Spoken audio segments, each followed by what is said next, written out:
인생은 늘 고통과 싸우는 과정이죠. 하나의 고통이 사라지면 또 다른 고통이 찾아옵니다. 마치 끝없이 꼬리를 무는 뱀처럼 말이에요. 하지만 만약 우리가 그 고통을 받아들이고 그 자리를 비워둔다면 그 새로운 걱정거리도 우리를 지배하지 못할 겁니다. 행복이란 고통의 부재에서 오는 것이 아니라 고통을 어떻게 다루느냐에 달려있다는 쇼펜하우어의 말을 기억하세요.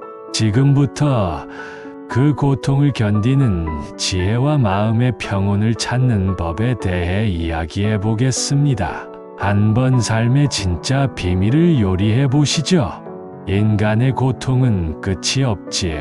하나의 고통이 사라지면 또 다른 고통이 찾아와. 마치 꼬리를 무는 뱀처럼 말이야. 하지만 생각해봐.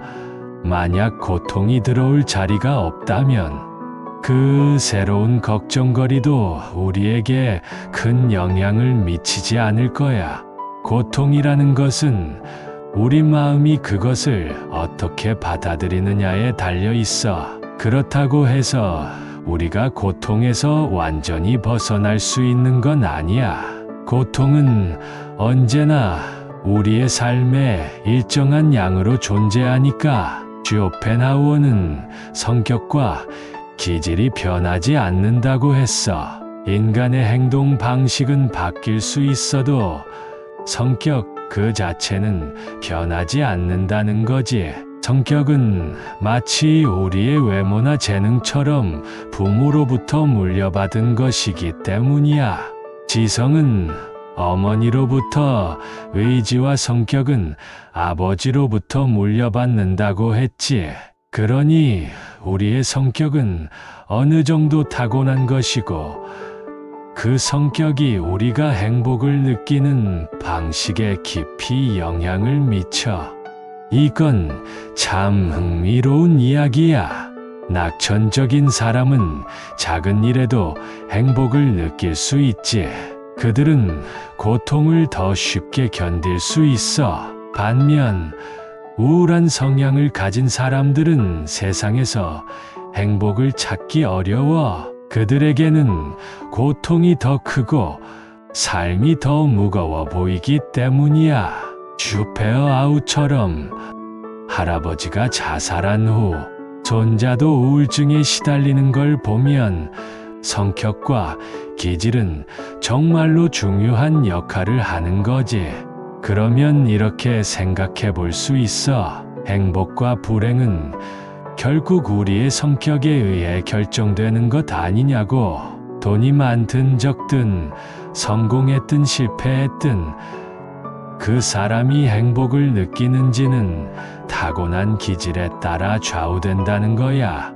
사람마다 고통을 견디는 그릇의 크기가 다르니까. 그릇이 큰 사람은 많은 고통을 견딜 수 있지만 작은 그릇을 가진 사람은 작은 고통에도 쉽게 좌절하지. 우리의 고통은 외부의 조건에 따라 달라지는 것 같지만 사실 고통은 우리 마음속에서 결정되는 거야. 그래서 만약 이 문제가 해결되면 난 행복해질 거야 라고 생각하는 건 착각이지. 고통은 항상 일정한 양으로 유지되고 그 자리는 결코 완전히 비워지지 않아. 외부의 상황이 변해도 우리는 여전히 새로운 고통을 느끼고 그로 인해 불행하다고 생각할 수밖에 없거든. 행복 또한 마찬가지야. 그것은 우리가 타고난 성격에 의해 결정돼. 성격이 부드럽고 온화한 사람은 작은 일에도 만족을 느낄 수 있지만 인색하고 시기심이 많은 사람은 아무리 많은 부를 쌓아도 절대 만족할 수 없어. 이처럼 행복을 좌우하는 가장 중요한 요소는 외부의 조건이 아니라 우리의 성격이지. 성격은 바뀌기 어렵고 그 성격에 따라 우리의 인생 행로가 결정되는 거야. 우리는 자유로운 선택을 한다고 생각하지만 사실 그 선택조차도 우리의 성격에 의해 지배받고 있어. 그래서 인간은 자신이 싫어하는 성격을 버리지 못한 채 같은 패턴을 반복하며 삶의 환멸을 느끼기도 하지. 모든 행동은 결국 그 사람의 본성에서 비롯되는 거야. 성격이 다를 뿐이지. 그 성격에서 나오는 다양한 인생 행로들은 결국 같은 본질을 지닌 거지. 그러니 이렇게 말할 수 있어. 행복은 우리의 외부 상황에서 오는 것이 아니라 우리 내면의 성격에 의해 결정되는 것이지. 타고난 성격이 쉽게 바뀌지 않는다는 점에서 우리는 우리의 성격과 함께 살아가며 그 안에서 행복을 찾아야 해. 사람들은 흔히 행복을 쫓으며 살아가지만 그 행복이 정말 무엇인지 깊이 생각해 본 적이 있나? 쇼펜하우어는 이렇게 말했지. 행복이란 단순히 고통의 부재일 뿐이다. 이 말은 참 씁쓸하지만 그 안에 숨겨진 진실이 있어. 우리는 쾌락이나 행복을 강렬하게 느끼지 못해도 고통은 너무나도 쉽게 느낀다는 사실 말이야. 생각해봐. 건강할 때는 그 건강이 얼마나 소중한지 잘 느끼지 못하지. 하지만 아프기 시작하면 작은 상처 하나에도 우리는 불편함과 불쾌감을 느끼지. 중치가 생기면 그 하나의 통증 때문에 나머지 건강한 치아는 전혀 느껴지지 않잖아. 고통은 그렇게 우리의 의식을 지배해버려. 이처럼 인간은 행복보다는 불행을 더 쉽게 인식해. 행복은 잃어버린 후에야 비로소 깨닫게 되거든. 우리나라의 속담처럼 든 자리는 몰라도 난 자리는 안다는 말처럼 말이지. 우리가 타고난 성격과 지질이 행복과 불행을 결정한다고 생각해보자. 그러면 아무리 노력해도 인생이 바뀌지 않을 것이라는 참으로 절망적인 결론에 다다르게 되지. 하지만 쇼펜하우어조차도 성격은 교육이나 자기 성찰을 통해 어느 정도 변화시킬 수 있다고 봤어. 타고난 기질이 모든 것을 결정하는 건 아니야. 우리는 자신의 성격을 이해하고 그에 맞춰 고통을 견디는 법을 배워야 해. 고통은 언제나 우리 곁에 있어. 하지만 고통을 어떻게 바라보느냐에 따라 우리의 삶이 달라질 수 있지. 성격은 바뀌기 어렵다지만 우리의 관점은 변화할 수 있어. 그리스인들은 성격이 풍습에서 만들어진다고 했어. 그러니까 우리가 타고난 성격을 그대로 두는 대신 그 성격을 개발하고 발전시켜야 한다는 거지.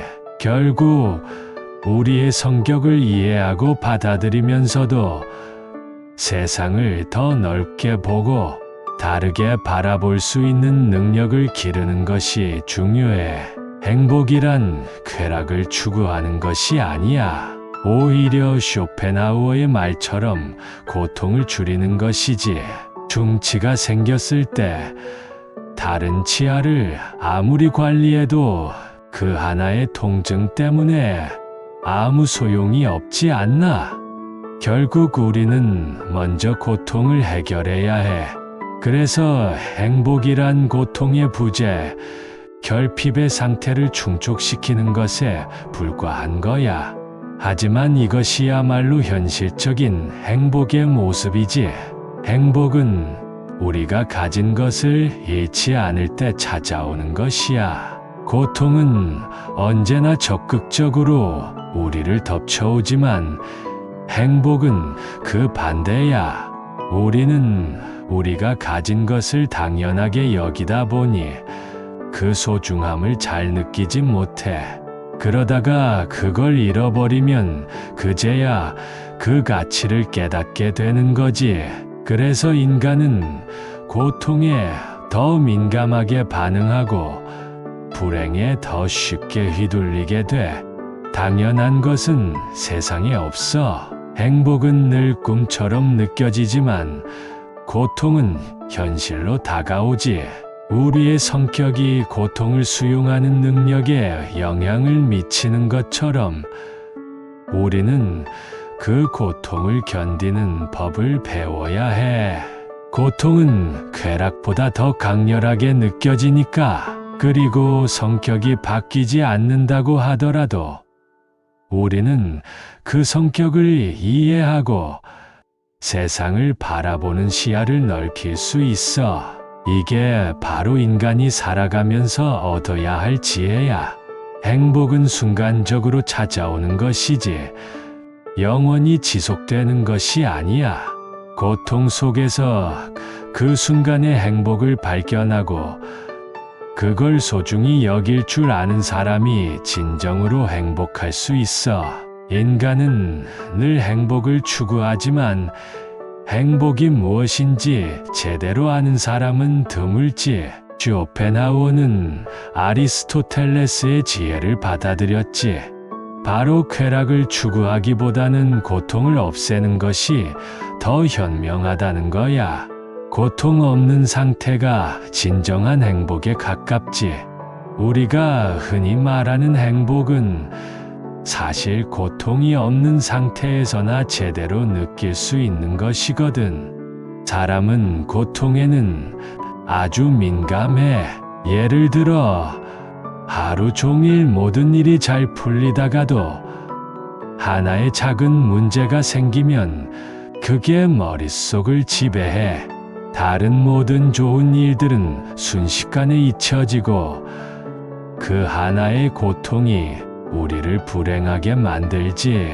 반면 즐거움이나 쾌락은 오랫동안 느껴지지 않아. 사소한 행복은 당연하게 여겨지고 잊혀지기 쉽지. 이게 바로 인간의 본성이야.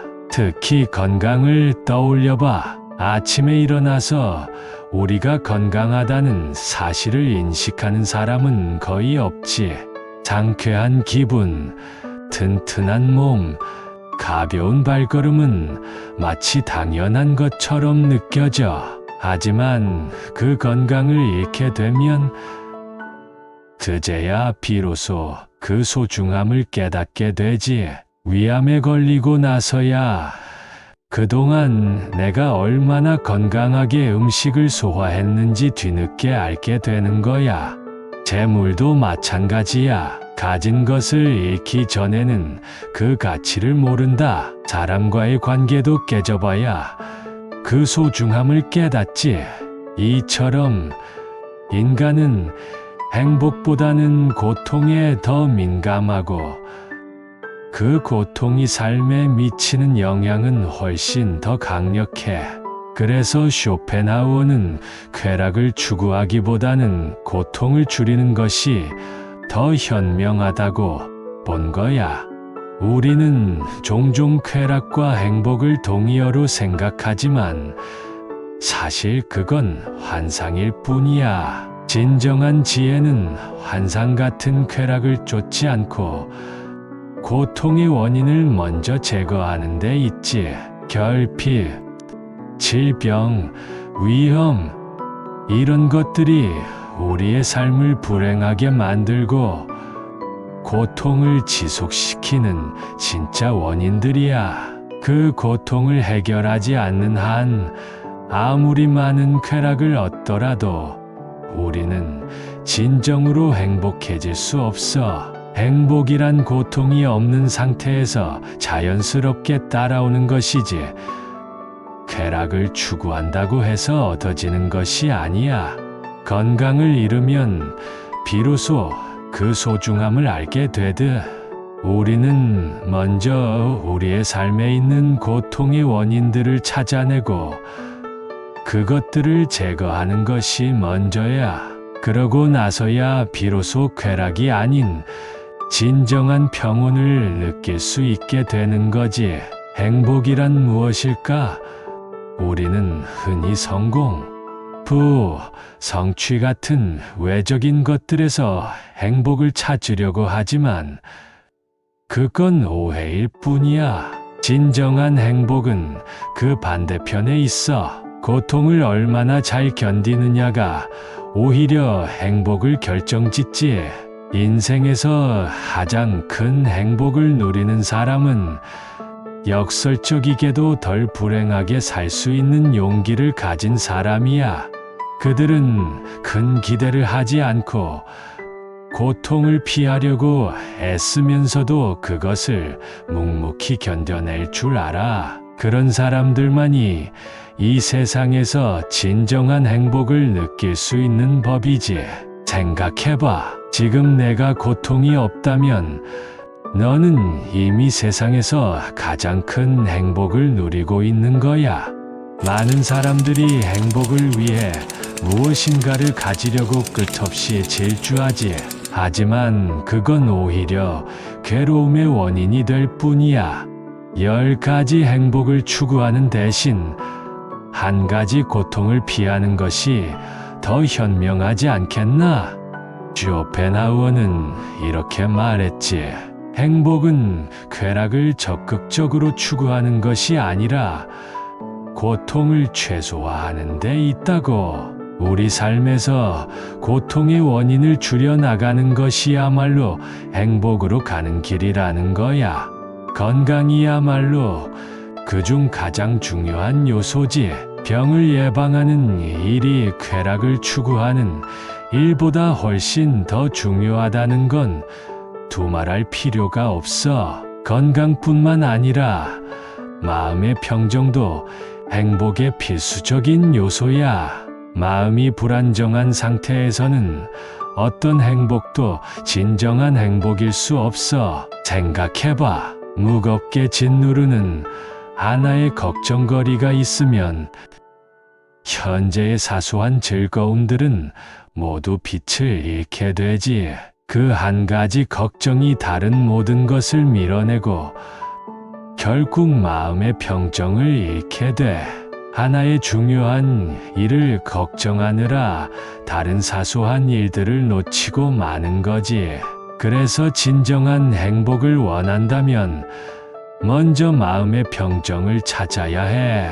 쇼펜하우어는 인간의 마음을 그리스 신화 속 시시포스의 형벌에 비유했어. 시시포스는 끝없는 벌을 받으며 바퀴에 묶여 영원히 돌아가게 되지. 불타는 바퀴에 매달려 끝없이 돌아가는 그 모습 얼마나 불안하겠나. 인간도 마찬가지야. 우리 모두는 삶의 의지에 묶여 끊임없이 움직여야 하지. 그 안에서 불안감을 느끼고 고통 속에 빠져 허우적대지만 그 불타는 바퀴에서 벗어날 수는 없어. 하지만 우리가 고통을 피하고 마음의 평정을 찾을 수 있다면 그 불안에서 조금이라도 벗어날 수 있어. 행복은 그저 순간적인 쾌락이나 성취가 아니야. 그것은 고통을 줄이고 마음을 평온하게 유지할 때 비로소 찾아오는 것이지.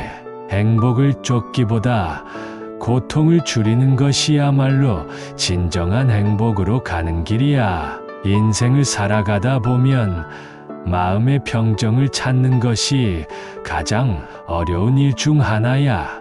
쇼펜하우어는 진정한 행복이란 고통이 없는 상태에서 얻어지는 마음의 평정이라고 말했어. 이는 스토아 철학에서 말하는 아파테이아와도 같아.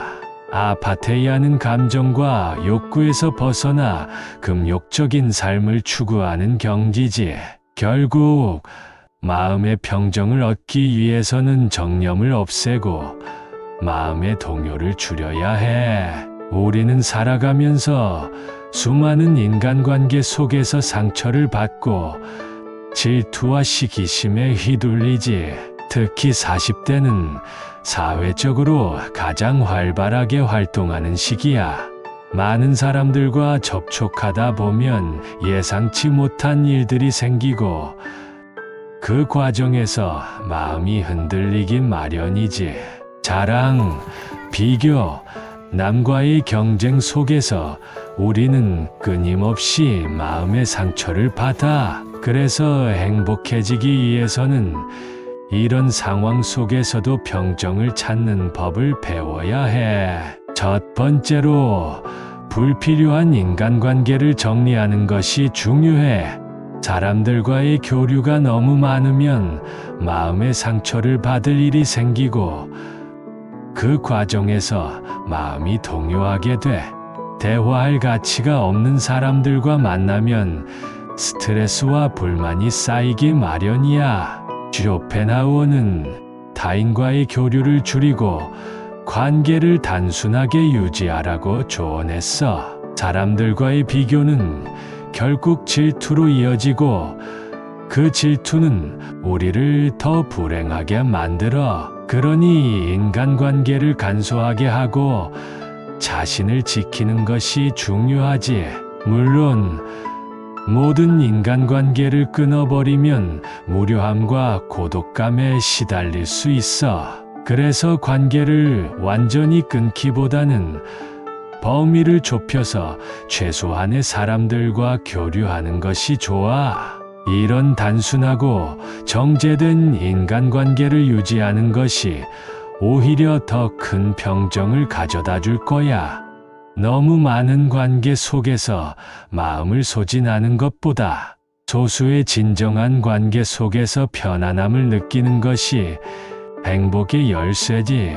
두 번째로는 질투를 경계해야 해. 질투는 인간의 자연스러운 감정이지만 그 감정에 휘둘리면 결코 행복할 수 없어. 세네카는 남의 것과 비교하지 말고 자신이 가진 것을 즐기라고 했지.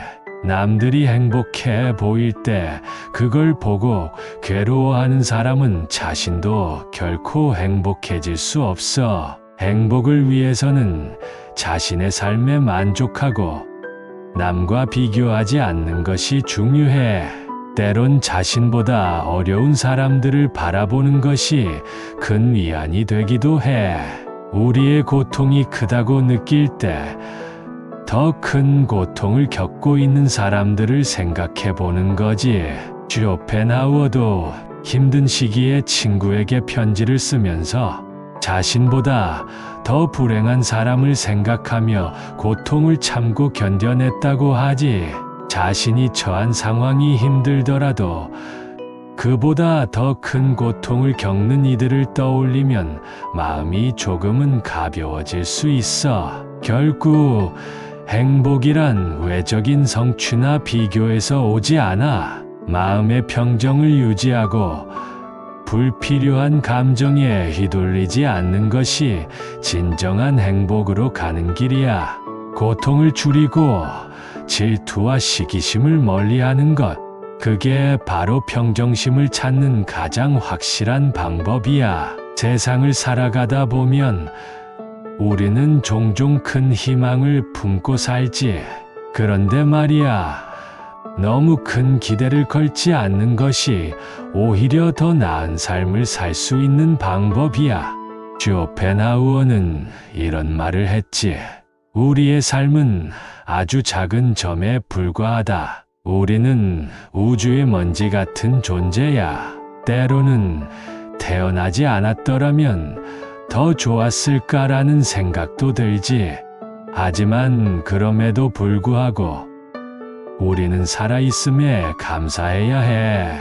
내가 이 세상에 없었다면 이런 한탄조차도 할 수 없었을 테니까 말이야.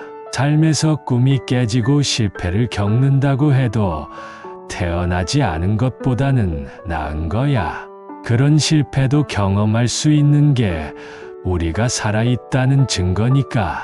행복을 추구할 때 성공과 성취보다는 고통을 어떻게 견디는지를 살펴보는 것이 중요해. 행복은 어떻게 보면 고통을 잘 견뎌내는 데서 오는 법이지. 그리고 세상에는 진실보다 거짓이 더 존경받는 경우가 많아. 학교나 종교 단체처럼 겉으로는 화려하지만 실속은 없는 것들이지. 사람들은 겉모습에만 현혹되곤 해. 하지만 행복이란 화려한 외면에 있지 않아. 쇼펜하우어도 말했지. 행복한 사람을 알려면 그가 어떤 일에서 즐거움을 느끼는지가 아니라 무엇에서 고통을 느끼는지 살펴보라고. 결국 진정한 행복은 고통을 견디고 평정을 유지하는 데서 오는 거야. 스토아 철학자들은 이렇게 말했지. 세상에서 일어나는 모든 일은 이미 정해진 자연의 법칙에 따라 일어난다고. 그래서 우리가 어떤 일을 불행으로 느끼는 이유는 그것을 우연으로 여기기 때문이야. 하지만 늙어가는 것, 죽어가는 것, 슬픈 일을 필연적인 것으로 받아들이면 그 슬픔이 훨씬 덜해지지. 운명으로 받아들이면 마음이 흔들리지 않게 되는 거야. 너무 행복해지려 하지 않는 것이 오히려 덜 불행해지는 방법이지. 사람을 많이 만나고 친구를 많이 사귀면 그만큼 욕구와 기대가 늘어나. 그리고 그만큼 실망하고 상처받을 가능성도 커지지. 그러니 단순하게 살아가는 것이 행복으로 가는 길일 수도 있어. 단순하게 사는 게 쉽지는 않지만 그 단순함 속에서 마음의 평온을 찾을 수 있지. 마음을 잔잔한 호수처럼 유지하는 것, 그게 진정한 행복으로 가는 길이야. 외부의 자극을 줄이고 비교하는 감정과 지나친 기대, 질투를 멀리하는 것이 중요해. 마음을 흔드는 것은 결국 진정한 행복이 아니거든. 쇼펜하우어가 말한 익시온의 수레바퀴를 멈추게 하려면 욕망을 잘 다스려야 해. 마음의 평온이야말로 고통이 없는 상태고, 현명한 사람은 그 평온을 찾기 위해 고통을 피하고 안정을 추구하지. 에피쿠로스는 이런 평온한 상태를 아타락시아라고 불렀어. 감정의 동요나 혼란이 없는 완전한 행복의 상태 말이야. 그곳에 도달하려면 욕망을 줄이고 세상을 더 객관적으로 바라볼 줄 알아야 해. 그것이 바로 고통에서 벗어나 진정한 자유를 찾는 길이야. 인생의 무게 중심을 어디에 두고 있나? 많은 사람들은 그 중심을 바깥에 두고 살아가.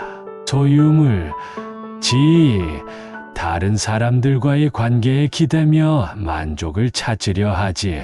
하지만 인생을 진정으로 향유하는 방법은 그 무게 중심을 밖에서 안으로 옮기는 데 있어. 인간이 자신의 타고난 탁월함에 따라 가장 적합한 것을 선택할 수 있다면 그에게 더 이상 무엇도 필요하지 않을 거야. 내면의 만족만으로도 충분할 테니까. 우리가 인생을 즐기는 방식은 크게 세 가지로 나뉘지. 첫 번째는 재생적 즐거움이야. 먹고 마시고 휴식을 취하고 수면을 통해 몸을 회복하는 것이지. 두 번째는 육체적 즐거움. 운동이나 산책, 사냥, 심지어는 전쟁 같은 활동에서 느끼는 기쁨이야. 마지막으로 가장 고상한 방식은 정신적 즐거움이야. 자유, 독서, 예술, 철학 같은 것들이지. 쇼펜하우어는 이 세 가지를 모두 알고 있었어. 그는 좋은 음식을 먹고 건강을 챙기며 음악과 예술을 즐기고 독서와 철학을 통해 자신의 정신을 풍요롭게 했지. 하지만 중요한 것은 사람마다 인생을 향유하는 무게 중심이 다르다는 거야. 어떤 사람은 외적인 즐거움에 집중하고 또 다른 사람은 내적인 즐거움에 더 큰 비중을 둬. 자신의 능력에 따라 행복의 방향이 달라지는 것이지. 그래서 인생의 질을 결정짓는 것은 결국 어디에 무게 중심을 두느냐에 달려 있어. 평범한 사람들은 인생의 무게 중심을 외부에 둬. 그들은 소유물이나 지위, 이성, 자식, 친구 같은 외부적인 요소들의 의존의 만족을 찾으려 하지. 그래서 그들의 행복은 외부 조건에 따라 좌우되곤 해. 반면 정신적으로 조금 더 발달한 사람들은 실용적인 학문에서 즐거움을 찾지. 그들은 물리학, 천문학, 역사학 같은 분야에서 흥미를 느끼고 때로는 취미로 그림을 그리면서 자신을 채워나가. 하지만 정신적으로 탁월한 사람들은 무게 중심을 완전히 자신 안에 두고 살아. 그들은 사물의 존재와 본질 자체에 관심을 두며 예술과 철학, 문화를 통해 자신의 견해를 만들어가지. 이런 사람들은 외부에서 자극을 찾지 않고도 혼자만의 시간에서 풍부한 생각과 새로운 관심을 발견하며 살아가. 그들에게는 무료함이란 존재하지 않지. 그들은 더 배우고, 더 사색하고, 더 연구하며 자신의 내면을 채워가는 삶을 즐겨. 아리스토텔레스가 말했듯 행복은 여가에 있다고 했어. 인간이 가장 행복할 때는 그 누구에게도 방해받지 않고 자신의 탁월함을 발휘할 수 있을 때야. 철학자나 지적인 능력이 풍부한 사람은 스스로 사색하고 판단하는 군주와 같은 삶을 살아가면서 이 세상을 다각도로 볼 수 있지. 그들이 누리는 최고의 행복은 바로 스스로 생각하는 힘에서 나와. 그것이 진정한 인생의 향유 방식이지. 인생에서 가장 중요한 것은 바로 스스로 생각하는 능력을 기르고 자신의 내면에 무게 중심을 두는 것이야. 그것이야말로 진정한 행복으로 가는 길이거든. 행복은 결국 고통을 완전히 없애는 것이 아니라 그 고통 속에서 평정을 찾는 것입니다. 우리의 성격과 타고난 기질이 행복을 결정짓지만 우리가 어떻게 그 고통을 받아들이고 견디느냐에 따라 인생은 달라집니다. 결국 외적인 성공보다 중요한 것은 마음의 평온을 유지하고 작은 것에서 만족을 찾는 것이죠. 지금부터라도 고통을 삶의 한 부분으로 받아들이고 그 속에서 행복을 요리해 보세요. 고통을 두려워하지 마세요. 그 안에 숨겨진 진정한 행복의 비밀을 찾을 수 있으니까요.